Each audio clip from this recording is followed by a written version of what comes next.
Bismillahirrahmanirrahim. Assalamualaikum warahmatullahi wabarakatuh. Alhamdulillahi rabbil alamin. Wa bihi nasta'in ala umurid dunya waddin. Wassalatu wassalamu ala asrafil mursalin Sayyidina Muhammadin wa ala alihi wa sahbihi ajma'in. Amma ba'd. Qala Allah subhanahu wa ta'ala fil Qur'anil Karim. A'udzu billahi minasy syaithanir rajim. Qul ya ahlal kitab ta'alau ila kalimatin sawa'in bainana wa bainakum alla na'budu illallah wa la nusyrika bihi syai'a wa la yattakhidha ba'duna ba'dan arbaban min dunillah fa in tawallaw faqulu ashhadu bi anna muslimun. Shadaqallahul azim. Abnai ahibba rahimakumullah. Kaifa halukum? Taib, insyaallah al-yawm sa'uwasil dirasatana fi usbu'aini al-madi alladhi darasna fil madi al-mawdu' kristologi, ahamiyatu durus kristologi, pentingnya mempelajari kristologi. Kita 2 pekan yang lalu belum menuntaskan tema ini. Maka hari ini insyaallah akan kita selesaikan, karena nanti sesudah istirahat ada ustadz dari luar yang kita datangkan, Dr. Daud Lintang. Beliau dosen balaghah di UIN Syarif Hidayatullah. Dan nanti kapan-kapan kita ingin mengadakan di sini, mengundang juga qori.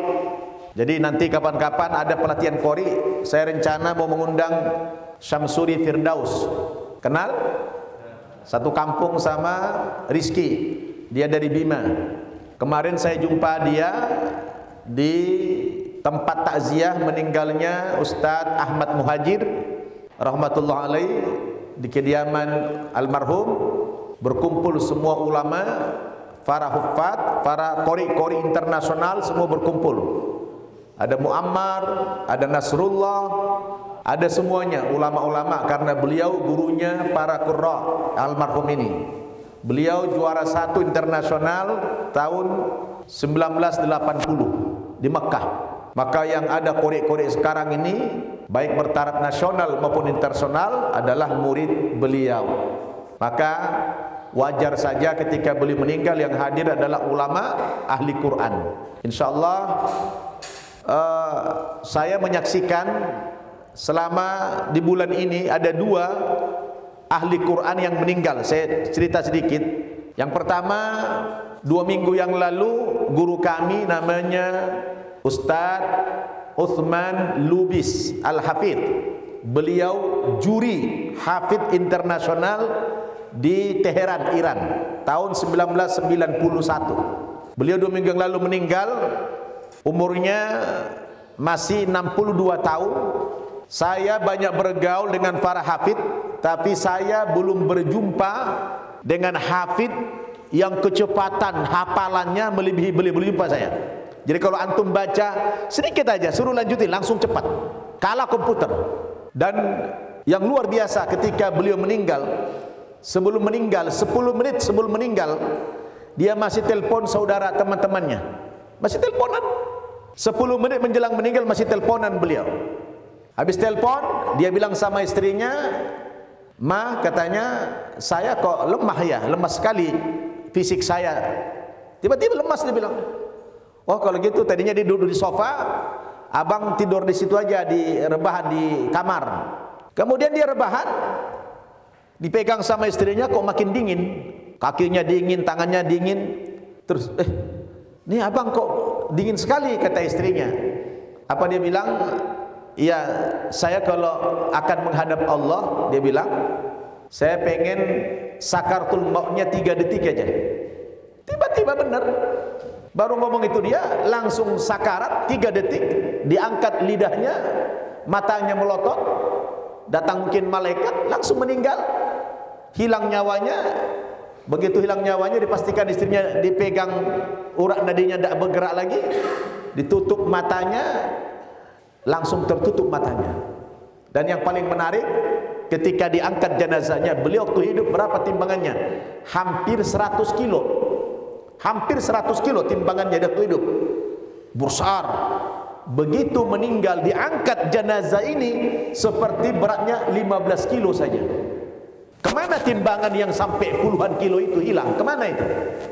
Itu keajaiban yang luar biasa. Seperti mengangkat 15 kilo. Ya. Justru yang berat itu ininya apa? Kerandanya yang berat. Orangnya ngangkat begini. Seperti 15 kilo. Subhanallah. Itu Allah buktikan ahlul Quran di dunia ini. Ketika wafat dia, Allah sudah buktikan, perlihatkan kepada manusia ini betapa keajaiban orang-orang yang hafid Quran itu luar biasa. Dimuliakan jasadnya oleh Allah Subhanahu wa ta'ala. Kalian pengen gak seperti itu? Pengen gak seperti itu? Berusaha. Dan yang berbahagia, yang selamat bukan cuma kita, tapi orang yang hafid Quran itu bisa menyelamatkan sampai 70 keluarga. Subhanallah. Maka walaupun di Darul Ilmi ini tidak ada program diwajibkan menghafal Quran 30 juz, tapi paling tidak secara mandiri kalian ada usaha sebagai hadiah kepada orang tuamu. Betul enggak? Sebagai hadiah yang paling berharga kepada orang tuamu. Baik. Anak-anak sekalian, sengaja Ustadz menceritakan kepada kalian betapa mulianya orang-orang yang ahli Quran wa khassatuh. Sampai Nabi mengatakan orang yang ahli Quran itu, ya, kata Nabi apa? Al-mahiru bil Quran ma'as safaratil kiramil bararah. Orang yang mahir di dalam Al-Quran. Mahir di sini pengertiannya mahir membaca, dia menghafal, menguasai ilmu Al-Quran itu, dia nanti dibangkitkan di hari kiamat bersama malaikat-malaikat yang dimuliakan oleh Allah Subhanahu wa ta'ala. Jadi kamu dibangkitkan bukan hanya bersama manusia, tapi bersama malaikat. Ustaz, memangnya malaikat mati juga? Dia makhluk bukan? Malaikat makhluk tidak? Diciptakan dari mana malaikat itu? Dari nur, dari cahaya. Iblis dari api. Apa bedanya iblis dengan jin? Jin diciptakan dari mana? Jin diciptakan dari mana? Dari mana jin? Kalau iblis dari api, jin dari apa? Ayo, siapa yang tahu? Jin diciptakan dari apa? Iya, dari api. Jadi iblis itu, anak-anak, iblis itu dari bangsa jin. Ya. Jadi asal usul iblis itu dari mana? Dari jin. Mana lebih tinggi jin daripada iblis? Tinggian mana jin daripada iblis? Jin. Iblis ini dari bangsa jin. Ya, paham nggak? Tidak semua jin jadi iblis. Tapi setiap iblis pasti jin. Paham bedanya? Coba ulangi. Tidak setiap jin jadi iblis. Ayo, tidak setiap jin jadi iblis. Tetapi setiap iblis adalah jin. Paham membedakan? Paham? Jadi bangsanya iblis itu dari jin. Dulu ceritanya ketika Allah Subhanahu wa ta'ala menginformasikan kepada Nabi Adam, kepada malaikat, Allah mengatakan apa? Wa idza qala rabbuka lil malaikati inni ja'ilun fil ardi khalifah. Ingatlah ketika Allah Subhanahu wa ta'ala menyampaikan kepada malaikat, malaikat, aku punya rencana menciptakan makhluk baru yang namanya manusia. Nanti kalau manusia ini sudah aku ciptakan, ya, dari tanah, maka dia aku jadikan sebagai khalifah fil ard, pemimpin di muka bumi ini. Oh, kagetlah malaikat. Malaikat bertanya, qalu ataj'alu fiha may yufsidu fiha wa yasfiku dima. Ya Rabb, ya Allah, untuk apa lagi kau menciptakan makhluk baru yang bernama manusia? Toh nanti kau ciptakan dia akan sama membuat kerusakan, membuat pertumpahan darah di muka bumi ini, membuat kerusakan. Pertanyaannya, dari mana malaikat tahu makhluknya belum diciptakan? Kau sudah protes. Coba, dari mana tahu? Oh, ciptakan aja belum, kok malaikat sudah protes? Buat apa lagi kau ciptakan ya Allah makhluk yang bernama manusia? Nanti kau ciptakan itu akan membuat kerusakan, membuat pertumpahan darah. Wa nahnu nusabbihu bihamdika wa nuqaddisu lak. Sementara kami siang dan malam senantiasa bertasbih, memuji Engkau, mensucikan Engkau. Apa kata Allah? Qala inni a'lamu ma la ta'lamun. Saya tahu, saya yang punya rencana dan kamu tidak tahu apa maksudnya. Siapa yang bisa jawab? Dari mana malaikat tahu kalau makhluk yang akan diciptakan Allah yang bernama manusia itu akan membuat kerusakan dan pertumpahan darah di muka bumi ini? Siapa yang tahu? Dari mana taunya malaikat? Apakah malaikat peramal? Ayo coba tulis tangan. Saya ngetes kompetensi kalian dulu. Dari mana malaikat tahu? Ayo silakan, jangan ragu-ragu. Sebelum masuk kepada materi, dari mana malaikat tahu? Silakan. Subhanallah. Bukan dari iblis, tapi dari bangsa jin. Jangan katakan iblis, karena iblis waktu itu belum ada. Nah, iblis sudah ada belum? Waktu Allah mau menciptakan manusia, yang malaikat protes, sudah ada iblis belum? Belum ada iblis. Yang ada jin. Karena iblis itu dari jin. Iblisnya belum ada. Kapan iblis ada? Hah? Jadi malaikat protes, bertanya, untuk apa kau jadikan makhluk manusia yang nanti dia akan merusak, menumpahkan darah? Rupanya malaikat ini berangkat dari pengalaman bangsa jin yang dulu menghuni di bumi ini. Sebelum kita, yang memakmurkan bumi ini adalah jin. Mereka saling pertumpahan darah, bunuh-membunuh satu dengan yang lain. Sama dengan kita, cuma secara postur tubuh. Siapa yang sudah pernah lihat jin? Belum? Dan jin kali itu lebih besar daripada kita perawakannya. Dia, ada orang nanya saya, Ustaz, katanya Allah menyiapkan neraka itu dari api. Jin itu kan diciptakan dari api. Yang mana merasakan sakit lah dia. Dari api. Dia bangsa dari api, dimasukkan ke api ya nggak sakit, nggak panas. Saya bilang, kamu diciptakan dari apa? Tanah. Saya ambil tanah, pukul, lempar kamu, sakit nggak? Coba, ini kamu dari tanah ciptakan. Saya banting kamu ke tanah, sakit nggak? Ini sakit juga. Benar nggak? Jadi jangan mentang-mentang sama jenisnya lalu nggak sakit. Dibanting pakai tanah sakit juga. Bisa mati juga, betul nggak? Nah, paham? Harus main akal. Kamu digugah cara berpikirnya. Dulu di bumi ini merusak yang namanya jin. Jin itu mayoritasnya kafir. Mayoritasnya kafir. Dari mana kamu tahu? Dibaca dalam surat Al-Jin. Di surat Al-Jin itu dijelaskan bahwa mereka sebagian kecil sujud, sebagian besarnya kafir. Paham tuh?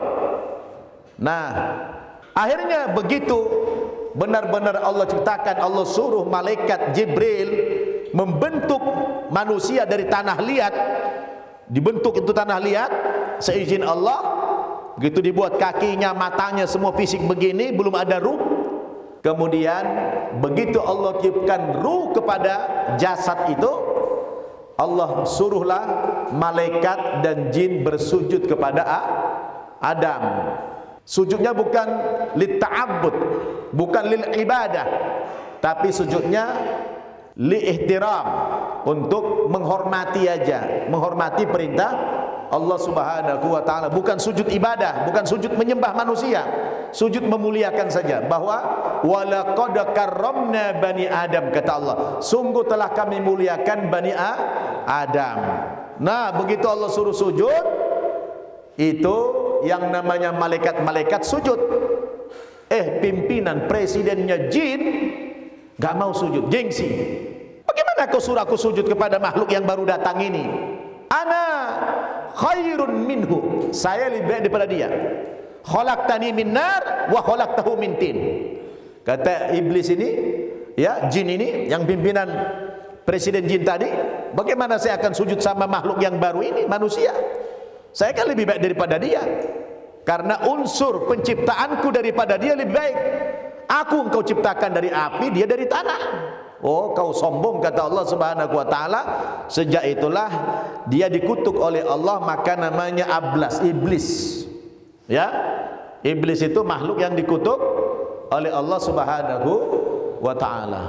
Baik, itu menyimpang sedikit supaya kamu ada paham. Nanti kalau kamu di luar sana ditanya orang, apa bedanya jin dengan iblis? Apa tadi penjelasannya? Jelaskan, iblis dan jin itu satu jenis, satu bangsa, ya, bangsa jin.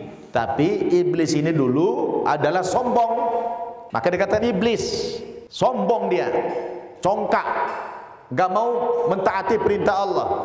Maka awalnya cuma satu aja pimpinannya yang sombong itu.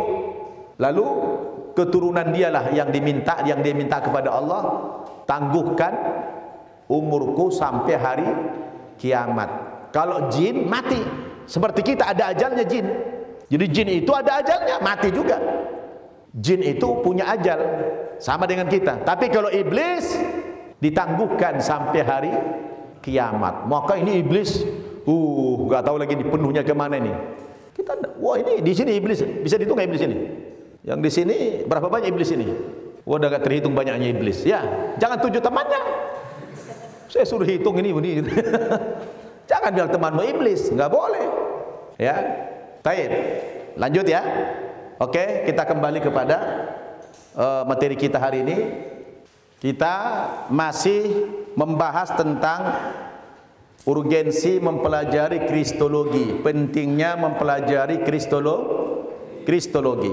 Sebenarnya saya harus katakan kepada kalian, kita ini tidak ada kepentingan banget mempelajari ilmu ini, terkecuali cuma satu saja targetnya. Apa? Dakwah. Karena ada perintah dari Allah Subhanahu wa taala untuk menyelamatkan orang yang belum beriman. Coba buka Quran surat ke-17, surat Al-Isra, ayat 15 di akhir-akhir ayatnya. Kepentingan kita belajar kristologi ini cuma ini aja. Allah katakan apa? Wa ma kunna mu'adzibina hatta nab'atha rasula. Paham? Kami tidak akan mengazab suatu kaum sampai datang kepada kaum itu utusan Allah Subhanahu wa taala. Dalam rangka apa utusan Allah datang kepada mereka? Berdakwah, mengajak mereka supaya beriman kepada Allah, beribadah kepada Allah, karena tujuan manusia Allah ciptakan hanya semata-mata untuk ibadah. Maka orang yang ada di pegunungan, tinggal di hutan-hutan sana yang tidak ada penerangan agama, maka orang yang ada di orang terdekat itu yang sudah muslim nanti ditanya sama Allah Subhanahu wa taala, kenapa kamu tidak selamatkan mereka? Kenapa kamu tidak dakwah kepada mereka? Nanti anak-anak di akhirat, ketika sudah terjadi hari berbangkit, Allah gambarkan di dalam ayat surat Az-Zumar. Coba buka surat Az-Zumar ayat 73 apa itu? Yang bunyinya atau 71. Wasiqal ladzina kafaru ila jahannam zumara. Nanti di akhirat, begitu di hari berbangkit, orang-orang kafir itu akan digiring oleh Allah Subhanahu wa taala beramai-ramai, berombongan, ya, digiring oleh Allah Subhanahu wa taala ke neraka itu berombongan, berjamaah, berbondong-bondong mereka ke neraka jahanam. Hatta idza ja'uha, begitu mereka tiba di pintu neraka jahanam, futihat abwabuha, oleh malaikat-malaikat penjaga neraka itu, langsung dibuka lebar-lebar pintu neraka Jahannam. Lalu penjaga neraka itu bertanya, wa qala lahum khazanatuha. Malaikat bertanya kepada siapa? Kepada siapa? Para orang kafir yang datang berduyun-duyun menuju pintu neraka Jahannam. Bertanya malaikat, "Hei orang-orang kafir, kemana? Kenapa kamu datang hari ini berbondong-bondong berduyun-duyun datang ke neraka Jahannam ini? Kenapa? Alam ya'tikum rusulun minkum." Apakah dulu waktu kamu di dunia belum pernah didatangi rasul, didatangi nabi, didatangi ulama, kiai, ustaz, dai, yatluna alaikum ayati rabbikum, yang membacakan kepada kamu tentang ayat-ayat Tuhanmu, wa yundzirunakum liqa'a yaumikum hadza, dan memberikan peringatan kepada kamu akan dahsyatnya pembalasan hari ini. Apa belum ada yang datang sama kamu dulu? Ditanya sama Allah orang kafir itu. Orang yang tinggal di hutan menjawab, belum pernah ya Allah. Dulu kami ada jarak sekian kilo, ada orang Islam, ada orang beriman, tapi dia cuek-cuek aja, nggak peduli dengan kami, nggak pernah dia ajak kami kepada Islam. Maka nanti di akhirat, orang yang paling terdekat dari kampung yang tidak pernah dapat dakwah ini akan dimintai pertanggungjawaban sama Allah Subhanahu wa ta'ala. Jadi itulah kepentingan kita. Setiap kamu harus punya kegelisahan, punya pemikiran, punya cita-cita kamu menjadi dai. Apapun pekerjaan kamu, kamu boleh jadi polisi, kamu boleh jadi tentara, kamu boleh menjadi engineer, boleh menjadi dokter, tapi aktivitas dakwah kamu tidak boleh hilang. Paham tuh? Harus ada usaha untuk selalu berdakwah kepada manusia. Kamu lihat ada orang tidak sholat, kamu dakwahi dia supaya sholat. Jadi dakwah ini bukan hanya dari orang non muslim kepada muslim saja, tapi ada kalanya orang dakwah kita kepada orang muslim yang tidak sholat. Betul nggak? Yang menyembah berhala, menyembah keris, ya, yang bikin hurafat, yang bikin tahayul. Jadi itulah pentingnya kita belajar kristologi ini, karena kita dibayang-bayangi kegelisahan.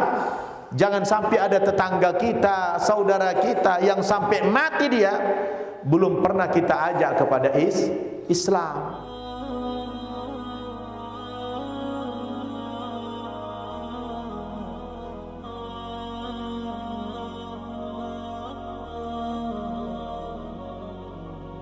معنا نهج حياة جئنا تبصرة عن كل ضلال أعددنا بضع رسالات تحمل نورا للأجيال معنا نهج حياة جئنا تبصرة عن كل ضلال